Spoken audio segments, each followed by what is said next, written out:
My daughter cut my hair for me yesterday, and it's good to know that she's got the same kind of sense of humour as I have.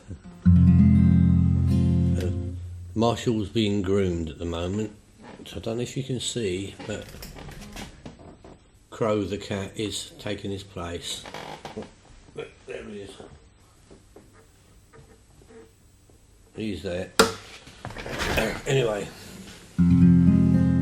I haven't really got a song to sing, but I've got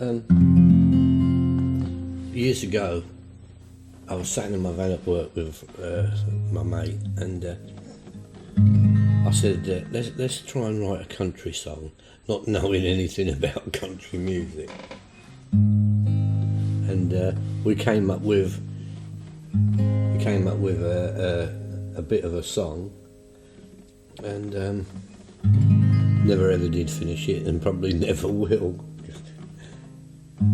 It's a bit cliche-ish, but anyway, went like this.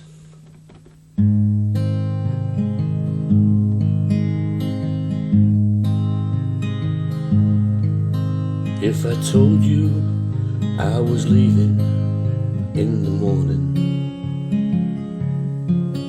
would you say that you'd be sorry when I'm gone? Or would you look at me and say I can make it anyway? I wouldn't have the strength to carry on.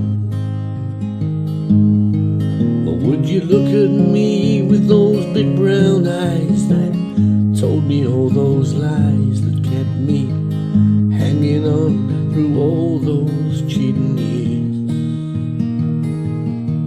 Or would you look at me and say I couldn't make it, no way, and try to trap me with those phony tears?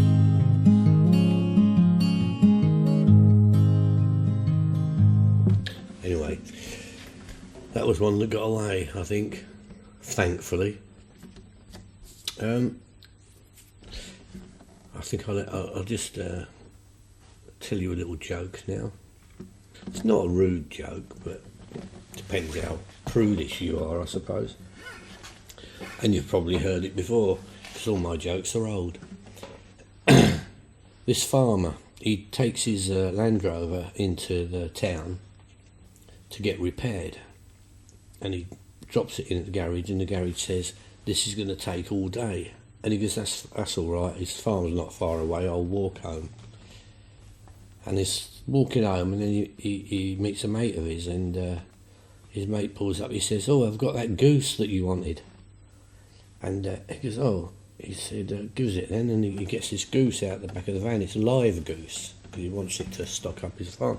He's carrying this live goose, and as he's walking, he thinks, "Oh, I want some from the hardware shop." He goes in the hardware shop and he buys a bucket that he needs, and he buys a tin of paint. So he's got this bucket and this tin of paint, and he's got this goose, and he's walking back, and then he thinks, "Oh, I need to get the chickens." The wife said, "Get some chickens from the butcher's." So he goes to the butcher's, and he says, "I want a couple of chickens, but I don't know how I'm going to get them home." And the butcher says, "Well, if you hook the bucket over your left arm, hook the paint over your right arm, you can hold the goose and have a chicken pushed underneath each arm." And he goes, "Oh, that's a good idea." So he does that, and then he's walking home, and he's gone along a little bit, and this old lady comes up to him, and she says, "Excuse me."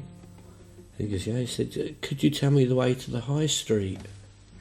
I'm a bit lost." And he goes, "Yeah." He says, "I'm going past the high street." He says, "My farm's just round the corner, so follow me, or walk with me."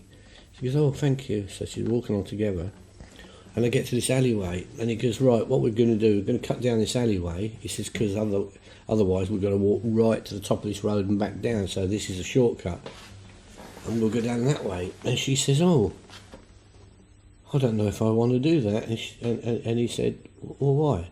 She says, "Well, how do I know that we'll get down this alleyway and then you'll push me against the wall and lift up my skirt and have your wicked way with me.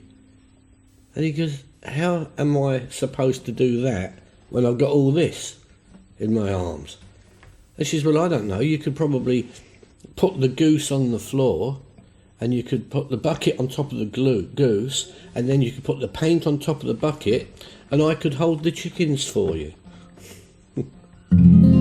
Anyway, I still think it's funny. Right, that's it. See you later.